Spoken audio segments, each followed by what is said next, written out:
நீங்க பகல் முழுக்க என்னவாவது பண்ணிக்கோங்க, நான் அதுல தலையிடவே இல்லை. உங்க வாழ்க்கையில நான் தலையிடல.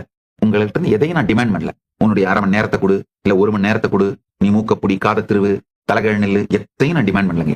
என்ன வேணா பண்ணிக்கோங்க, என்ன வேணா சாப்பிட்டுக்கோங்க, எதை வேணா குடிச்சுக்கோங்க. ஒரே ஒரு சின்ன ரெக்வஸ்ட், ராத்திரி நீங்க தூங்கும் பொழுது கான்சியஸா அந்த தூக்கத்துக்குள்ள விழணும். அதனால தண்ணி அடிச்சுட்டு தூங்காதீங்க. தண்ணி அடிச்சுட்டு தூங்கினீங்கன்னா இந்த இந்த ஞான ரசவாதத்தை பண்ண முடியாது. மீதி எதுனாலும் ஓகே, தூக்கத்துக்கு முன்னாடி நீங்க செய்யற எதை வேணா செஞ்சுக்கோங்க, தண்ணி அடிக்கிறத தவிர.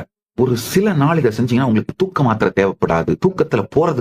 தூக்கத்துல போறதுக்குன்னே உங்களுக்குள்ள ஒரு ஃப்ரிக்ஷன் உருவாயிட்டு இருக்கும் பாருங்க, அது சுத்தமா இல்லாம போயிடுங்க. நைட் மேரு இதெல்லாம் காணாம போயிடுங்க. உண்மையில உங்களுடைய தாயாருடைய கருவறையிலே நீங்கள் அனுபவித்த எந்த உணர்விலே நீங்கள் உருவானீர்களோ அந்த உணர்வுக்குள்ள நீங்க ஒடுங்கிறது தான் தூக்கம்ங்க.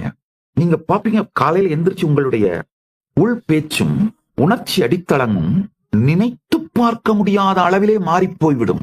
உங்களுக்கு இது நானாயா இவ்வளவு பீஸ்ஃபுல்லா இருக்கேன், இவ்வளவு நல்லா இருக்கேன், இவ்வளவு பியூட்டிஃபுல்லா இருக்கேன், என்ன ஆச்சு எனக்கு? இந்த சாமியார்ட்ட ஏதோ சக்தி இருக்குப்பா. அது என் சக்தி இல்லையப்பா, உங்கள் சக்தி அப்பா, உங்கள் சக்தி ஐயா.